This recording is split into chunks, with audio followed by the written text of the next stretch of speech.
Rudy Giuliani provides a weak defense for the President of the United States. Asia Argento is implicated in a Me Too mess of her own making. And Al Sharpton makes an astonishingly great TV error. I'm Ben Shapiro. This is The Ben Shapiro Show.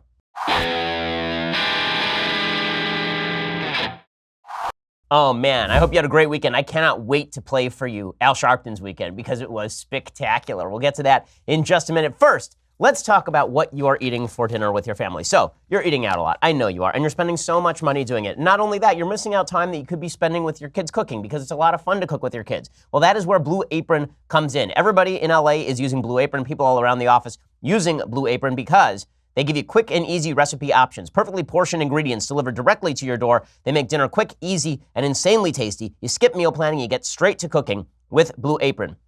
Enjoy the joy of summer with their favorite grilling recipes. They've seasonally inspired ingredients and mouth-watering grilling options for the summer. They have chicken with barbecue sauce, juicy cheeseburgers with spicy slaw, which sounds not kosher but fabulous. Go check it out right now. Blue Apron has great recipes, and it makes you basically into a gourmet chef without you actually having to be good at cooking. So check out this week's menu. Get your first 3 meals for free at blueapron.com/Shapiro. That's blueapron.com/Shapiro to get your first 3 meals for free. Blue Apron is indeed a better way to cook. I mean, I'm looking at some of these meals right now in front of me. They look spectacular. I'm extraordinarily hungry already, so this ad is bad for my health. Go check it out right now, blueapron.com/Shapiro, blueapron.com/Shapiro, and you get your first 3 meals for free when you use that promo code Shapiro. Okay, so there's a lot going on over the weekend. The big story over the weekend is that the New York Times supposedly is about to break open the Mueller investigation.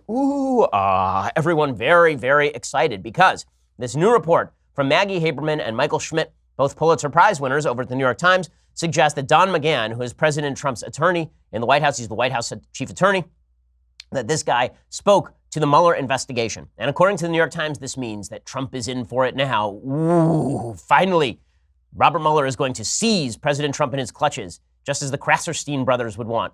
The Krasserstein brothers, for folks who don't know, are these people who have basically become famous on Twitter for tweeting incessantly about President Trump. And then they tweeted over the weekend a cartoon of a buff, shirtless Chippendale Robert Mueller, which was real weird. And then when people commented on it, they tweeted out buff, shirtless pictures of himself, which is even doubly weird. The left is sort of obsessed with the Mueller investigation. You may get that impression. The New York Times is no exception. So here is what they write. President Trump's lawyers do not know just how much the White House counsel, Donald F. McGahn, told the special counsel's investigators during months of interviews, a lapse that has contributed to a growing recognition that an early strategy of full cooperation with the inquiry was a potentially damaging mistake. So at this point in the piece, we still don't know what McGahn told the investigators. Don't worry, we never will. Nothing in the piece actually says what McGahn talked to the investigators about or why it would be so potentially damaging to the President of the United States. According to the New York Times, however, the President's lawyers said on Sunday that they were confident that Mr. McGahn had said nothing injurious to the President during the 30 hours of interviews. But Mr. McGahn's lawyer has offered only a limited accounting of what Mr. McGahn told the investigators, according to 2 people close to the President.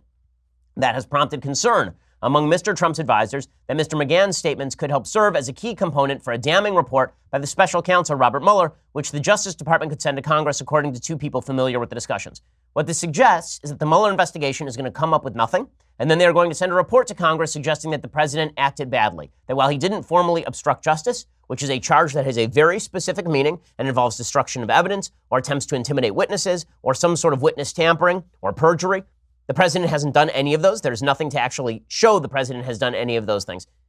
Despite that, they'll send a damning report to Congress, and then a Democratic Congress will be forced to try to impeach. Mr. Trump's lawyers realized on Saturday they had not been provided a full accounting after the New York Times published an article describing Mr. McGahn's extensive cooperation with Mr. Mueller's office. After Mr. McGahn was initially interviewed by the special counsel's office in November, Mr. Trump's lawyers never asked for a complete description of what Mr. McGahn had said, according to a person close to the president. All of which actually speaks to the idea that Trump didn't feel like he had a lot to fear from Mueller, right? He let his lawyer over at the White House go and talk to Mueller. He didn't have to do that. He could have just claimed executive privilege. He could have claimed that there was attorney-client privilege. He could have claimed a lot of things that would have prevented McGahn from actually having to go talk with Mueller into any of those things, which suggests that Trump doesn't feel like he really has all that much to hide.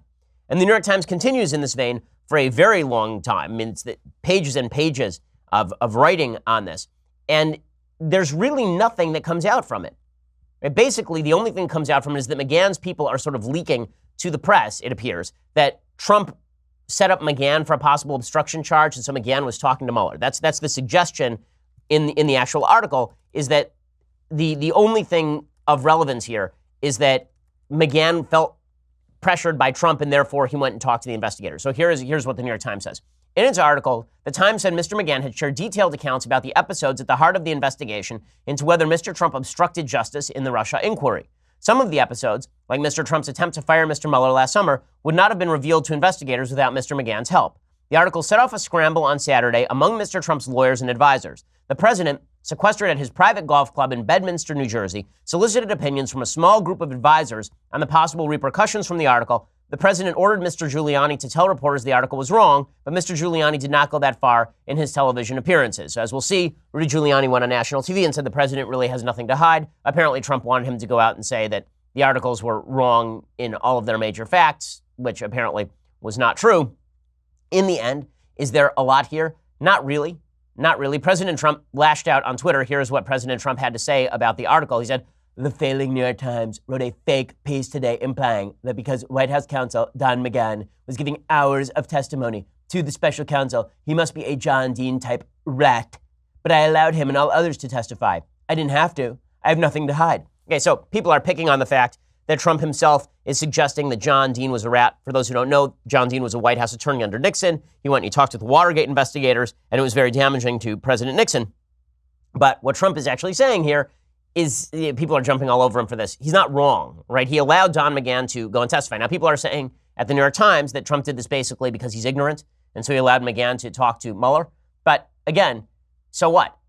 That's the opposite of obstruction. That's him actually allowing his own people to go and talk with the Mueller investigation. By the way, half a dozen people inside the administration have already talked to the Mueller investigation. Like a lot of people for hours at a time. And you know what? I'm not sure they're going to come up with anything. But Trump is frustrated, and I think that that's not completely off the rails. He continues along these lines. He says, they've demanded transparency so that the rigged and disgusting witch hunt can come to a close. So many lives have been ruined over nothing. McCarthyism at its worst. Yet Mueller and his gang of Dems refuse to look at the real crimes on the other side. Media is even worse. Okay, again, I understand why Trump is upset about this. He said, my lawyer went and talked to Mueller, and you guys are yelling at me for that and saying that I'm obstructing even though my guy went and talked. Again, I don't think Trump is wrong. I don't think Trump is wrong. Again, the sort of implication that Trump is trying to hide something when he allows his counsel to go and talk with the Mueller investigation is a weird one. Nonetheless, Rudy Giuliani was out there making the rounds and sort of demonstrating that Trump is upset about the media coverage. And Giuliani is just not a good representative for the president. This is one of the big problems with representing President Trump, is that every attorney who has ever represented Trump ends up being undercut by Trump. Trump goes on Twitter and then blasts out what he thinks anyway. Rudy Giuliani, however, makes things worse. Rudy Giuliani is sort of the straw that stirs the drink when it comes to media coverage. He was talking about McGahn, and he makes a good point about McGahn, and then he gets to some much worse points. Here's Rudy Giuliani over the weekend with Chuck Todd of NBC. You don't know 100% of what he testified to Mr. Mueller? I think that through John Dowd, we have a pretty good sense of it. And John Dowd yesterday said, I'll use his words rather than mine, that McGahn was a strong witness for the president. So I don't need to know much more about that. Okay, so if McGahn was a strong witness for the president, and McGahn went and talked to the special counsel, and in the end, the special counsel has to prove obstruction. The special, not intent to obstruct, actual obstruction. Andrew McCarthy makes this great point over at National Review today. Obstruction is an actual statutory crime. If you're going to prove obstruction, you have to prove that the president actually took acts designed to stop or meddle with the investigation. There is nothing to suggest he actually took these acts. He said stuff, but saying stuff does not constitute obstruction. The president has the ability to say as much stuff as he wants. He just can't commit perjury, and he can't actually engage in witness intimidation. That's not the same thing. Okay, Giuliani then goes on. He says, Robert Mueller is panicking, and this Don McGahn leak shows it. Here's where Giuliani starts to shade over into a little bit of dicey territory. It could be McGahn, and McGahn's not doing it. And he would have done it a long time ago if he was going to do it. They're down to desperation time. They have to write a report, and they don't have a single bit of evidence.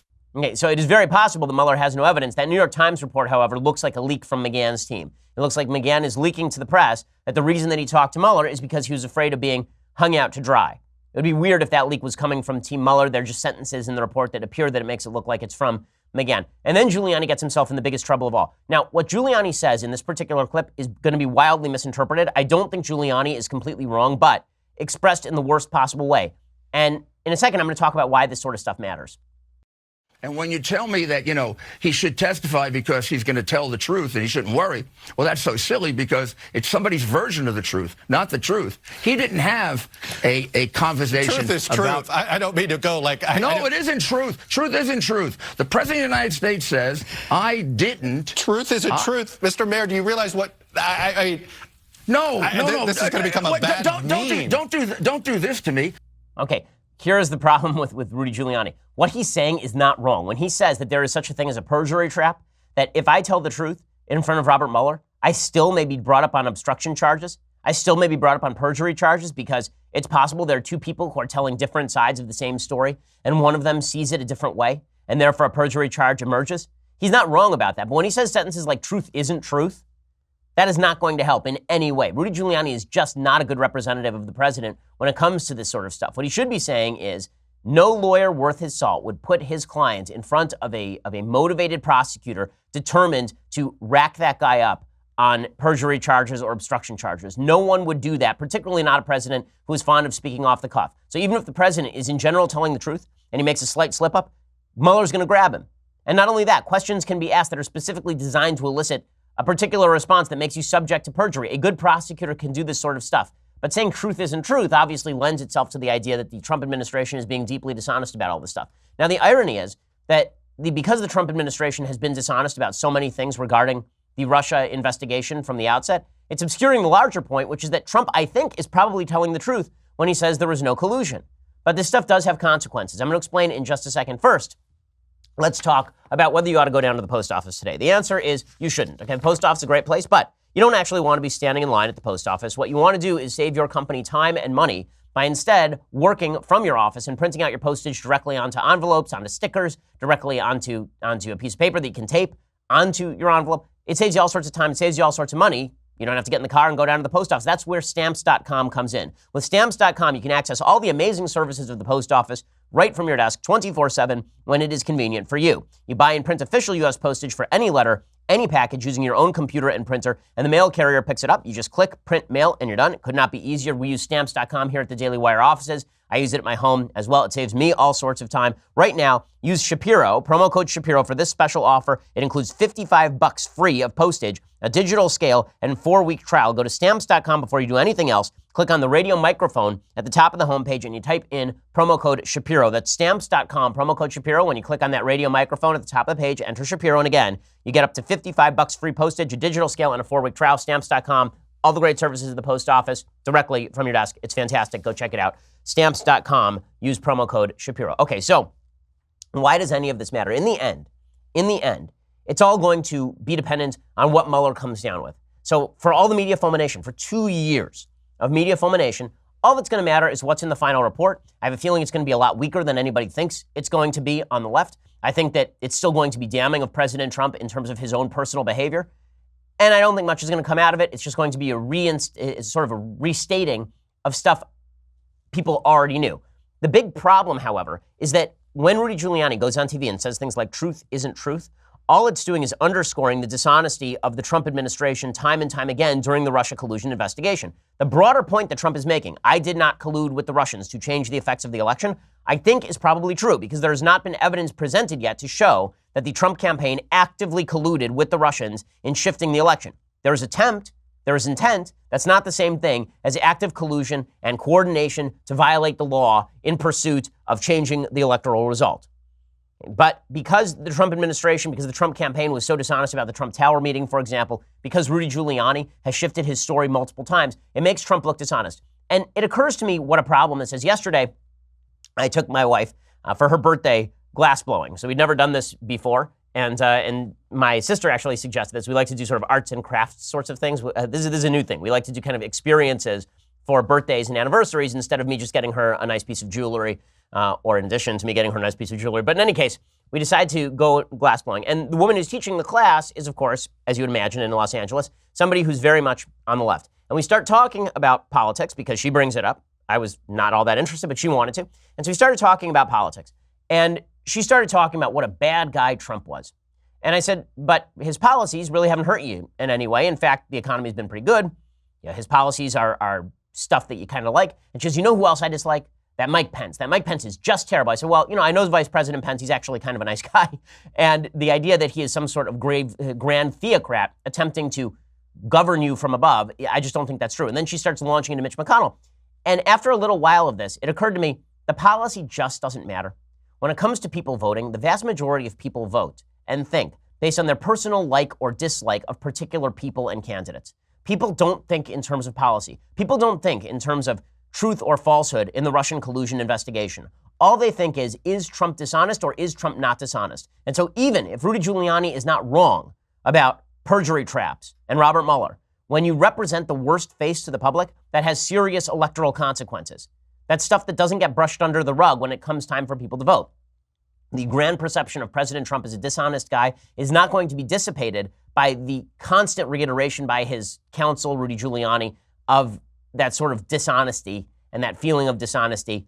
It's this miasma of bad stuff surrounding the Trump administration that does more harm than the actual criminality, because I don't think there's actual any criminality when it comes right down to it. Okay. Meanwhile, the media, of course, have every interest in blowing up everything bad about President Trump to inordinate heights of outrage, and that's not helping either. So the media continue to take very seriously Omarosa Manigault, even though she has had nothing. And that's what's really astonishing about the Omarosa Manigault story. So Omarosa is going around talking incessantly about all of the tapes she has. She has not released one seriously damning thing about the Trump administration. She really hasn't.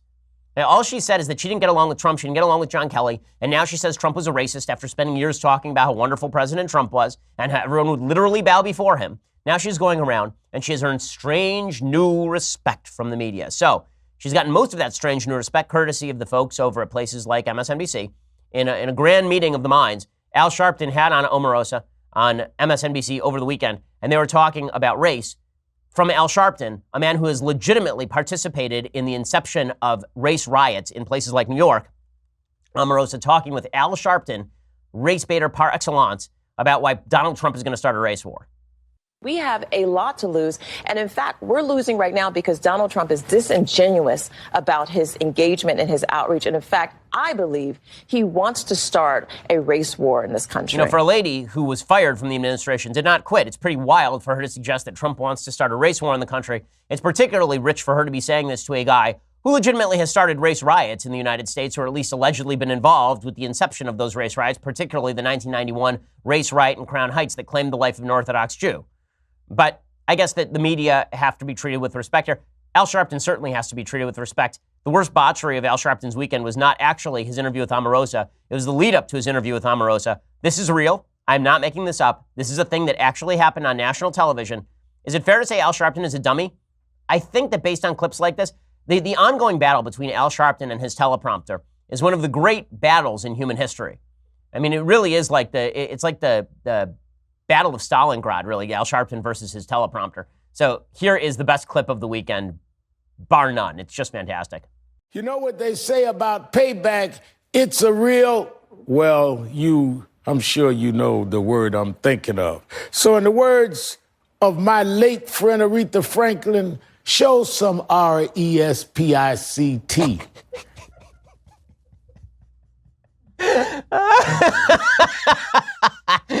Oh, my goodness. Well, you just hope that Al Sharpton is never in a position where he's on Wheel of Fortune and you have the R, the S, the P, the C, and the T, and then he has to buy a vowel.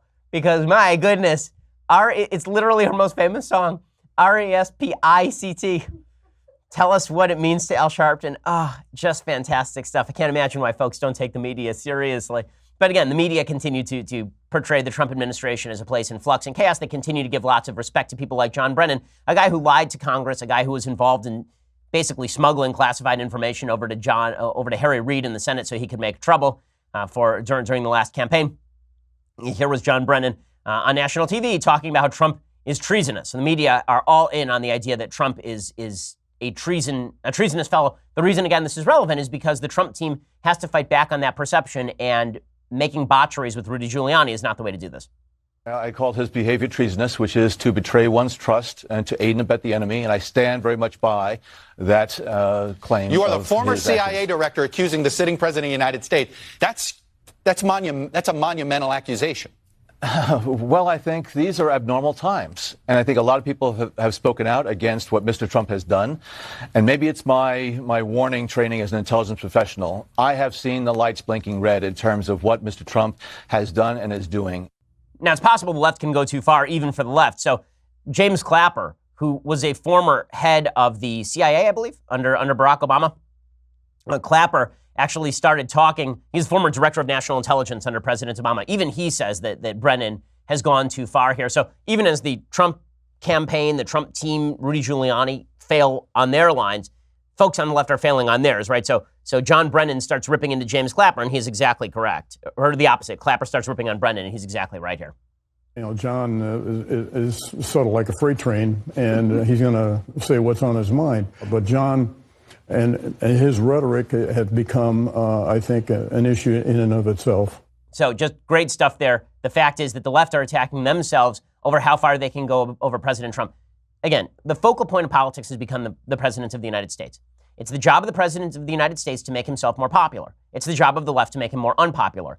Every time the left goes too far, it makes Trump more popular. Every time President Trump sends out Rudy Giuliani to botch the message on national television, it makes Trump less popular. That is the battle that's going on. It's a battle of incompetence, people beating each other with sticks. It's really a clown show out there on the highest possible level. The only way this is ever going to get sorted out is the next ballot box, and that is a problem for Republicans because, again, the president's popularity rating is not as high as it should be right now, given the geopolitical situation. Okay, in just a second, I want to talk about the Me Too movement and whether it is foundering on the rocks of its own radicalism. First, let's talk about your safety and your security. So Ring.com's mission is to make neighborhoods safer. Today, over 1 million people use the amazing Ring video doorbell to help protect their homes. Ring knows home security begins at the front door. It does not end there. So now they've extended that same level of security to the rest of your home with the Ring Floodlight Cam. Just like that amazing doorbell, Floodlight Cam is a motion-activated camera and floodlight. It connects right to your phone with HD video and two-way audio that lets you know the moment anyone steps on your property. I love my Ring doorbell. I mean, it's fantastic, the video doorbell. It means that when I'm out of town, somebody can ring the doorbell. It pops up on my phone. I know who's outside my house, which is a big thing for me. I'm very safety oriented. Ring.com can do that for you, except extend it all the way across your property with the Floodlight Cam as well. With the Floodlight Cam, when things go bump in the night, you will immediately know what it is, whether you're home or away. The Ring Floodlight Cam lets you keep an eye on your home from anywhere.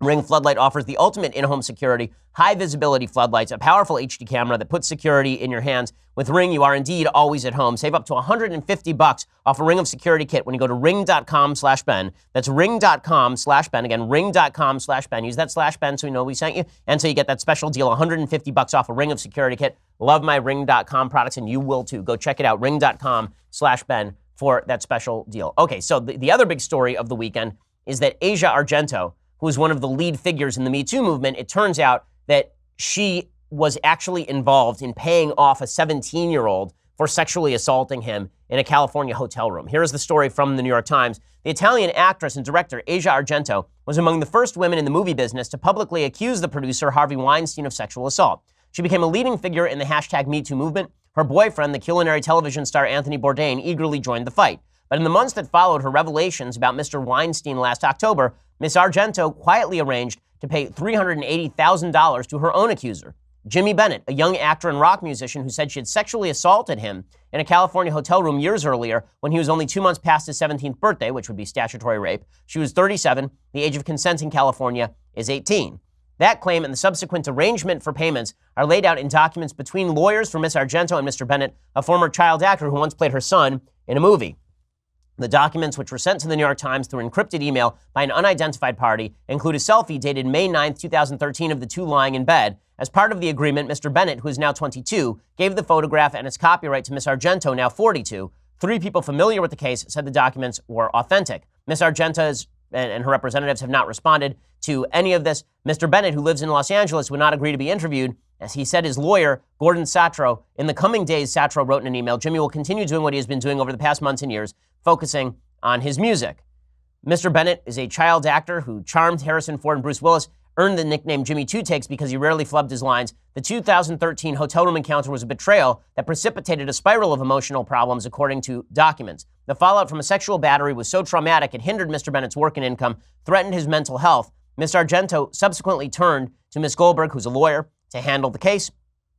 Mr. Bennett's notice of intent asked for $3.5 million in damages for the intentional infliction of emotional distress, lost wages, assault, and battery. Mr. Bennett made more than $2.7 million in the 5 years before the 2013 meeting with Ms. Argento. His income has since dropped to an average of $60,000 a year, and he attributes that to the trauma with regard to this particular incident. So that's really, really ugly stuff. Now, a lot of people are using this to try and discredit the broader Me Too movement, suggesting that if Asia Argento has been responsible for the sort of sexual battery herself and covered it up, that the credibility of some of the leaders of the Me Too movement is compromised. There's no question that her credibility is compromised, but the idea of the Me Too movement, which is that sexual assault is bad, is obviously true. But again, radicalism tends to discredit the main ideas underlying some good movement. And this is what we're seeing in politics, this is what we're also seeing with cases like the Me Too movement. Speaking of radicalism, there's an article in the New York Times, again, it's amazing. The most motivated people in life tend to be the people who are radical. Those also tend to be the people who are most likely to undermine the mainstream credibility of their own message. Most people, if they move on issues, want to be moved incrementally. They don't want to have things shoved in their face. They don't want radical shifts in the way they think about things. But radicals, by nature, want to shift things radically, the way people think about things. The problem is those radicals very often end up alienating the very people that they seek to draw in.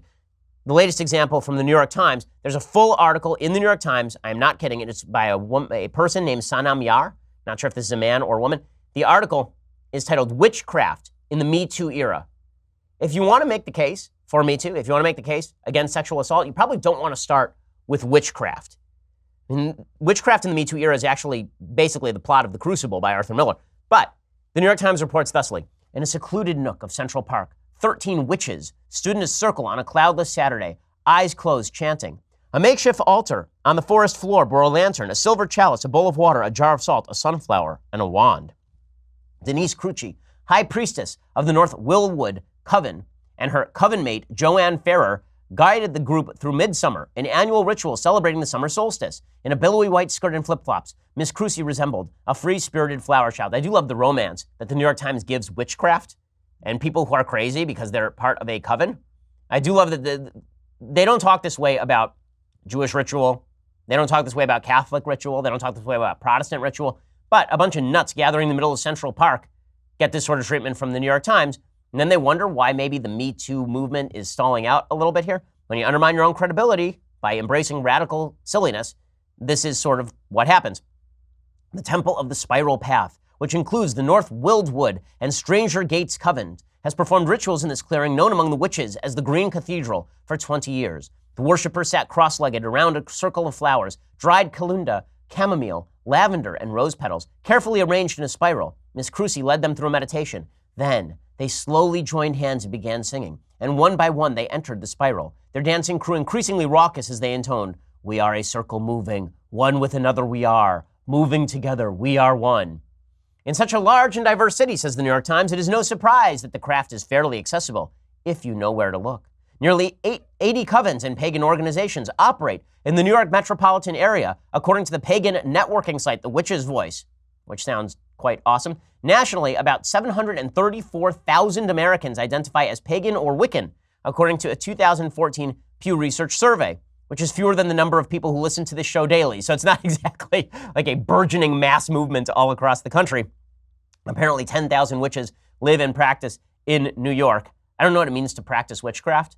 I guess that you ride a broom. In any case, this sort of thing is not, I think, good for association with the Me Too movement, but radicalism always tends to draw a bunch of people who are the most enthusiastic. And we're seeing it in our politics as well. So we're seeing it with the Me Too movement, as some of its leaders are some of the most morally questionable and radical people, even though the Me Too movement has some underlying good points to make.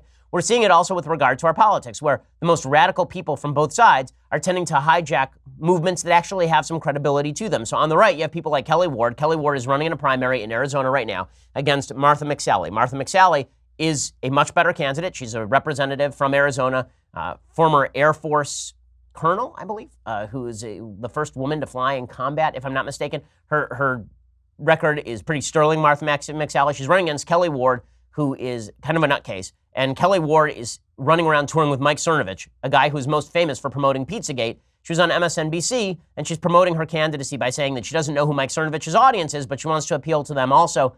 it's very easy for radicals to get a lot of attention, and Kelly Ward is getting a lot of attention, specifically because folks on the left have an interest in elevating her, and also because radicals, again, are some of the most outspoken and loud and entertaining people in America.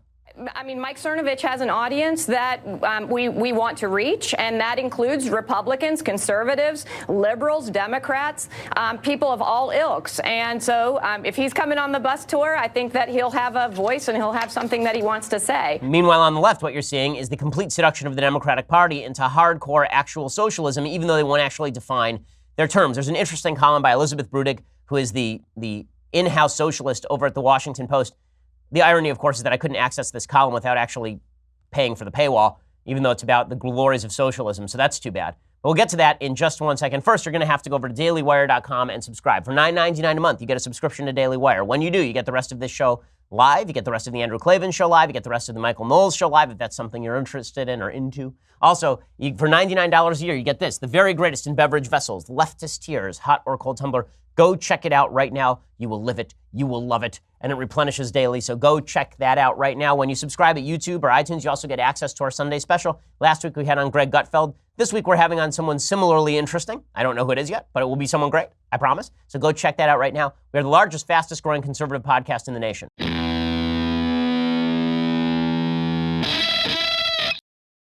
So as I say, every major movement in the United States right now is in danger of being taken over by radicals because radicals are the most motivated part of any base.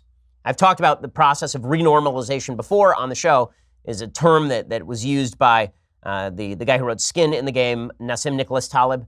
The basic idea is this. Big groups tend to surrender to small groups of very motivated people.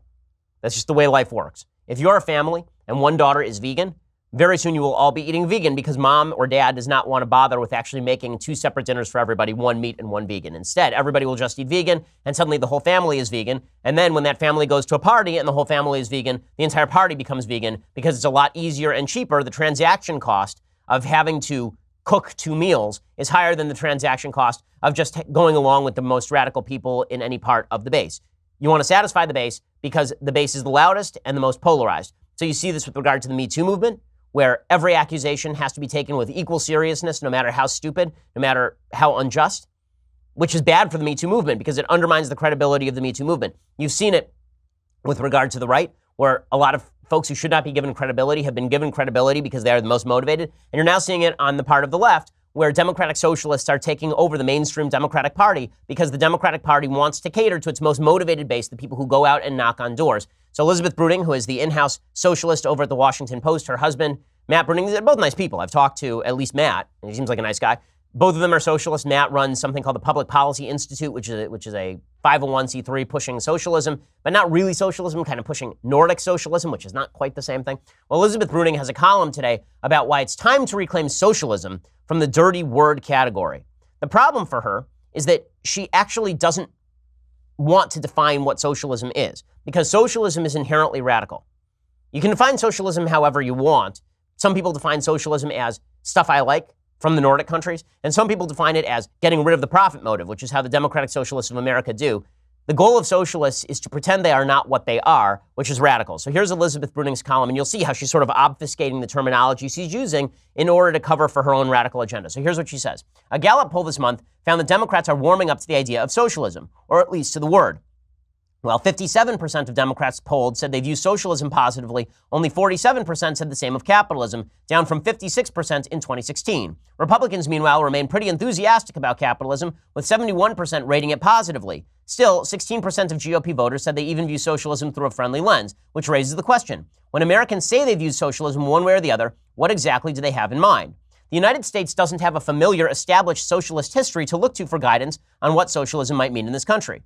That's not actually true. There was a socialist workers movement led by Eugene Debs in the early 20th century that actually became relatively popular, and that's because it was full-scale nationalization of industry. Socialism generally means that the government runs the economy. It is centralized planning. It is central planning from the top of the economy, including full-scale nationalization of resources without regard to profit motive. That would be sort of the usual mechanism by which socialism runs. What the left has tended to do is redefine socialism as capitalism with some socialist redistributionist policies on top. So what's weird about that is take, for example, John Rockefeller. So the Rockefeller family earned an enormous amount of money in capitalism. Then they gave an enormous amount of money to charity. Were they capitalists or socialists? I would say they were capitalists who gave to charity. Perhaps if you are going to say that charitable giving forced by the government is socialism, what you would say is that the Rockefellers were actually socialists because they used capitalism in order to create this enormous amount of wealth, and then they redistributed the wealth. What that really is the growth engine is capitalism, and the redistributive mechanism is socialism. And this is why breaking down each particular policy is sort of important, so we can determine whether a policy is good. But calling entire countries socialist or capitalist, unless you're talking about Cuba, which is entirely socialist, makes very little sense. But that's not where Bruning goes. What she does instead is she refuses to define the term. She says the United States doesn't have a familiar, established socialist history to look to for guidance on what socialism might mean in this country. But that doesn't mean socialism is hopelessly nebulous, or that Americans who are interested in the idea are wandering dabblers. It just means that socialism, like any sophisticated term, warrants thoughtful consideration. Socialism has meant different things to different people in different times and places, while maintaining a stable core of themes and objectives. Social, as opposed to private control of the means of production. Okay, now she's talking about nationalization, you would think. And of all the societal, humanitarian, and political economic changes that entails, especially where freedom and autonomy of working people are concerned. Again, this is extraordinarily vague, because if you say, does that mean nationalization? She'll say, well, maybe. And then if you said, well, does that mean that workers are supposed to take over the factory? She'd say, well, maybe, but it's not specific enough for us to actually dig down. So what she's doing is smart because she's attempting to guise her radicalism in this sort of vague incrementalism. She says the term itself, socialism, came into being in the early decades of the 19th century, and like any good word, inspired a great deal of imagination. For the non-Marxian English socialists of the 1840s, socialism mainly meant opposition to the competitive, dehumanizing effect of liberal economies, local experiments with communitarianism and cooperatives, and demands for the privileges of freedom, autonomy, and participation in government to extend to the lower classes. None of which you would actually define as socialism per se, because if you and your family decide to get together and do a co-op, that's not quite socialism if it's private. If she says, meanwhile, Marxian socialism focused on the conditions of production, who owns what, the relationships between wage earners and owners, and how stuff gets made in a society, and the kind of politics these conditions produce. Even when socialism was a relatively new term, in other words, its exact meaning was disputed. And what Bruning is basically going to do here is obscure that there is such a thing as socialism. Instead, what she's going to do is just claim that all the stuff she likes is socialism and all the stuff she doesn't like is not socialism, which is a smart way of sort of ushering socialism into the mainstream, but it's also a dishonest way. And I'll explain more in just 1 second. So Bruning continues, she talks about now, as in the 19th century, confusion about what socialism means is stoked by political interest in clouding the issue. As Eric Levitz notes in New York Magazine, conservatives tend to oscillate between arguing that successful countries such as Finland, Norway, and Denmark, generally regarded as socialist, are actually as capitalist as the United States, and claiming, as Fox Business Network's Trish Regan recently did, that socialism has made these countries stagnant and stultifying.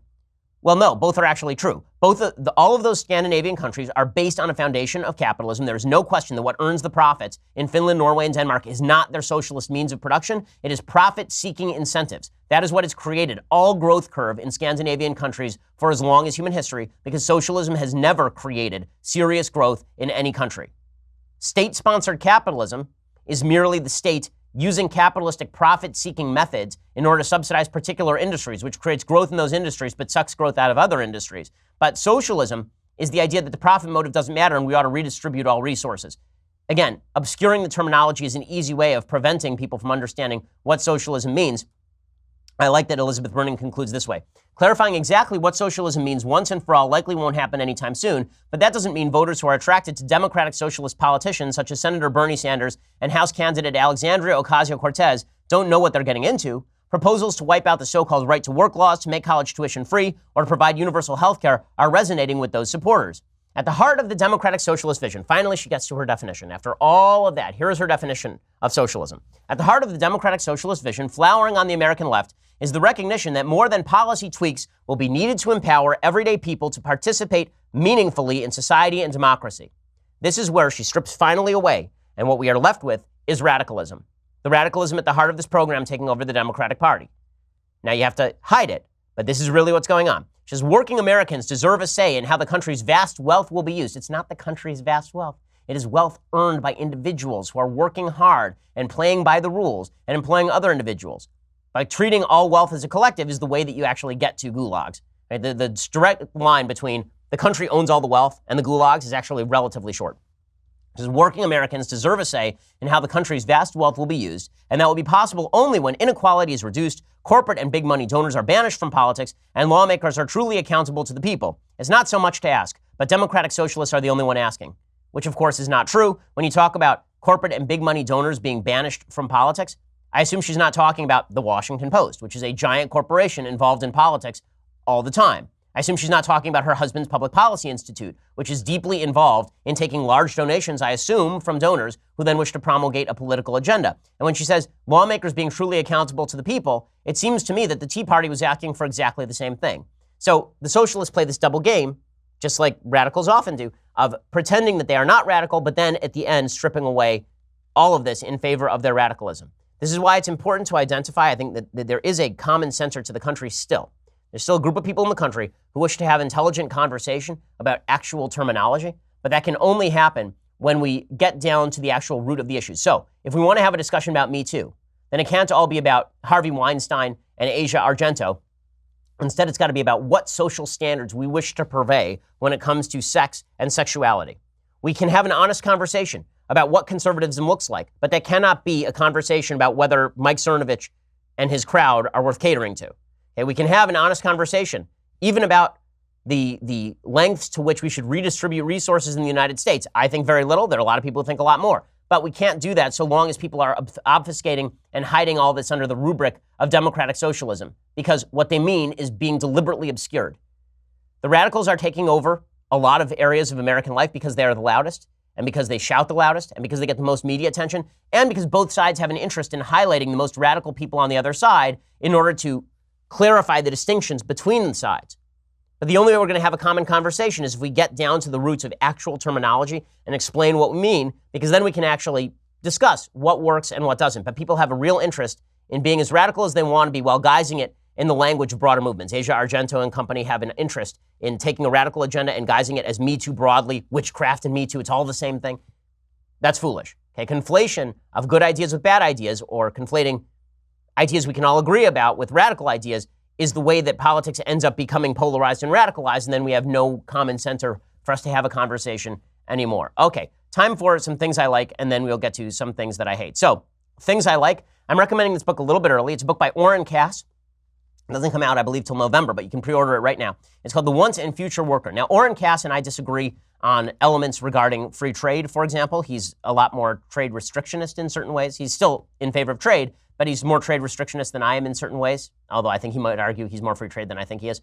He is a really good thinker over at the Manhattan Institute who talks about why it is that certain jobs in the United States, in the manufacturing base particularly, have been hollowed out. His suggestion is that it has something to do with technology, but it has more to do with the fact that we have made our business environment uncompetitive through environmental regulation in certain areas and through union contracts as governed by the National Labor Relations Act. He makes a case for actual adoption of certain European styles with regard to, for example, unions and education. And this is the part that's really fascinating. There are good conversations to be had about why there is less income inequality in certain areas of Europe, or why education is better in Sweden than it is in the United States. No one wants to have those actual conversations. Instead, we all want to do bumper sticker stuff about why Sweden is spending so much of its GDP on government redistributionism. Why not instead look at what they're actually doing with regard to education? So in Sweden, everybody is tracked.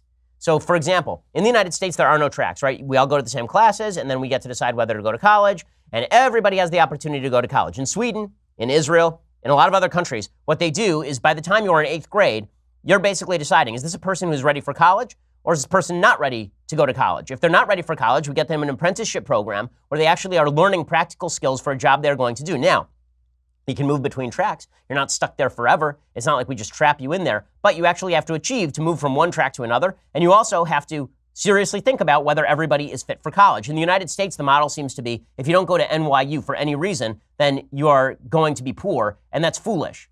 That's foolish. It would be better off if a lot of the folks who are not going to college, the college attendance rates, by the way, have been pretty stable in the United States for a fair bit of time. And that's because there are a lot of people who just aren't ready for college and instead ought to be prepped for a job. Orrin Cass talks about a lot of these sort of policy solutions that nobody wants to talk about. The book is well worth reading. It's The Once and Future Worker. Go check it out right now. It's a sophisticated take on a lot of deep policy issues and worth checking out. Okay, time for a couple of things that I hate. So as I mentioned earlier, Alyssa, there are a lot of people on the left who are deep believers that character is the defining issue in politics, except when it comes to people on their own side. And this means that they are going to be as radical as they want to be. So Alyssa Milano tweeted this out over the weekend. She tweeted out a picture of herself in what looks like a Little Red Riding Hood costume. It's like she couldn't even afford to go get the full Handmaid's Tale costume, so she went out and she got like a Little Red Riding Hood costume, and she put it on, and then she tweeted out, holding a sign that says, "Never Kavanaugh, never Gilead," because a Justice Kavanaugh on the Supreme Court would apparently usher in an era in which women were just essentially birth mothers who were raped at will, because that's what Justice Kavanaugh is all about. I mean, if you hadn't noticed, that's clearly his deal. And she tweeted out, hashtag rise up for Roe, hashtag we are not property, hashtag stop Kavanaugh. The character assassination is pretty astonishing and somewhat hilarious, but demonstrative of how people on the left really want to see their political opponents. People on the right do the same thing with regard to their political opponents, who everybody is a demon, everybody is a devil. But I think right now the level of demonization on the left of the right is a lot higher than the demonization of the right of the right to the left. So anyway, she's not the only one. Bill Maher over the weekend, he says that President Trump, he's obviously a Russian asset. It's not that President Trump is a doofus. It's not that President Trump, I asked Bill Maher this on his program. Is Trump a doofus or is he an evil genius? And Maher's answer was he's Hitler, which was a weird answer. But Bill Maher is now saying it is obvious that President Trump is a Russian asset. This sort of character assassination is dishonest. It's somewhat effective in making the radical base more pumped up. If pumping up the radical base is all politics is going to become, all common conversation goes away. Here's Maher pumping up the radical base. I'm sorry, but it's super obvious already. He is a Russian asset. This has been going on since the 80s. They were targeting for this. And Bob Mueller's report is just going to be what this movie and this book is. Yes. Well, you hope so. With even more, it is. It's going to be foolproof. Okay, so that's the great hope, is that Trump will be ousted by the Mueller report, and the left sees Mueller sweeping in, and none of this is good for American politics. This is why the president would be well-served to sort of go silent on Mueller stuff until what happens actually happens, but that's not the way our politics is moving. This is the deeply disturbing part about our politics. The radicals are getting louder. The people who want to have honest conversations and actually drill down into terminology are being obscured by folks who don't want to have conversation. They just want to rile up their own base, because every election is now about base politics. The media are taking a part in this. The worst story of the weekend from the media was this. The media freaked out over a guy named Joel Arona Lara, 36, who was detained at a gas station in San Bernardino, where he and his wife were on their way to the hospital for her C-section. He reportedly had been living in the United States illegally for 12 years, and the entire media went nuts. How dare this happen? Kyle Griffin, who's a reporter, I believe, over at NBC, he said ICE detained a man while he was driving his pregnant wife to the hospital. He was taken when they stopped for gas, and they quoted his wife saying, "My husband needs to be here. He had to wait for his son for so long, and someone just took him away." Daniel Dale, who is a writer for, I believe, the Toronto Star, he says the same thing, right? Oh, it's so awful. How dare ICE detain these people? Representative Joe Kennedy said, there's Heartless, and then there's whatever the hell this is. I mean, the Kennedy family should know about Heartless. Leaving a woman to die in an air bubble at the top of a car is not exactly showing a lot of heart. But the entire media go nuts over all of this. There is only one problem with this story. It turns out the guy who was arrested because he's suspected of murder. Okay, there's an outstanding warrant for his arrest in Mexico on homicide charges. So this isn't, they just decided to pick up a guy who's an illegal immigrant at a gas station while he's driving his wife to the hospital for a C-section. The guy is legitimately a suspected homicide perpetrator. So well done, media. Again, driving politics to its best, I think, possible course. Okay, time for a Federalist paper. So getting back to the foundations of the country and the philosophy that has supported it, we go through a Federalist paper every week. This week's Federalist paper is Federalist 42. This is the second most cited Federalist paper in all of court jurisprudence, I believe, after Federalist 78, which we will eventually get to. James Madison wrote this one. He talks about the powers of the federal government, including the power to control foreign policy and treaties, and why the federal government ought to have these powers. There's one particular section that is worth reading, and that is the section in which James Madison talks about the Constitution and its designs toward slavery. So one of the great lies that has been perpetrated by the political left in the United States for a long time is that the Constitution was designed to enshrine slavery. The Constitution was designed to gradually kill slavery. Here is James Madison describing it. It isn't just me saying this. This is James Madison writing at the time. It were doubtless to be wished that the power of prohibiting the importation of slaves had not been postponed until the year 1808, or rather that it had been suffered to have immediate operation. And he's saying, I would rather if we had just gotten rid of importation of slaves like now. But it is not difficult to account either for this restriction on the general government or for the manner in which the whole clause is expressed. It ought to be considered as a great point gained in favor of humanity, that a period of 20 years may terminate forever within these states a traffic which has so long and so loudly upbraided the barbarism of modern policy, that within that period it will receive a considerable discouragement from the federal government and may be totally abolished by a concurrence of the few states which constitute the unnatural traffic in the prohibitory example which has been given by so great a majority of the Union. Happy would it be for the unfortunate Africans if an equal prospect lay before them of being redeemed from the oppressions of their European brethren. The idea that Madison is espousing here is he thought, and a lot of the founders did, that slavery would go away a lot earlier than it actually ended up going away. Instead, the South clung to slavery for decades longer than was not only morally decent, but even politically necessary, and that led to the Civil War. But if the idea was that the Constitution of the United States was intended to protect slavery, that is simply not true. It is simply not true. It was a compromise position adopted in order to pass the Constitution, but the reason we got to that compromise is because most people in the United States, because the North was more heavily populated, most of the people in the United States were already in favor of getting rid of slavery as early as the adoption of the Constitution, in all likelihood, and that was certainly true in places like New York, which is where the Federalist Papers were originally published. The paper also discusses the uniform power of preventing internal tariffs, the power to control citizenship, talks about why the federal government, has to have the power over all of these. But that section about slavery is telling and is a good rejoinder to all these folks who say that the founding fathers were simply attempting to enshrine slavery because they loved it so much, which is not true. James Madison, by the way, was a Southerner, right? He's from Virginia. All right, so we'll be back here tomorrow with all the latest. I'm Ben Shapiro. This is The Ben Shapiro Show. The Ben Shapiro Show is produced by Senya Villarreal, executive producer Jeremy Boring, senior producer Jonathan Hay. Our supervising producer is Mathis Glover, and our technical producer is Austin Stevens. Edited by Alex Zingaro. Audio is mixed by Mike Caramina. Hair and makeup is by Jesua Alvera. The Ben Shapiro Show is a Daily Wire Forward Publishing production. Copyright Forward Publishing 2018.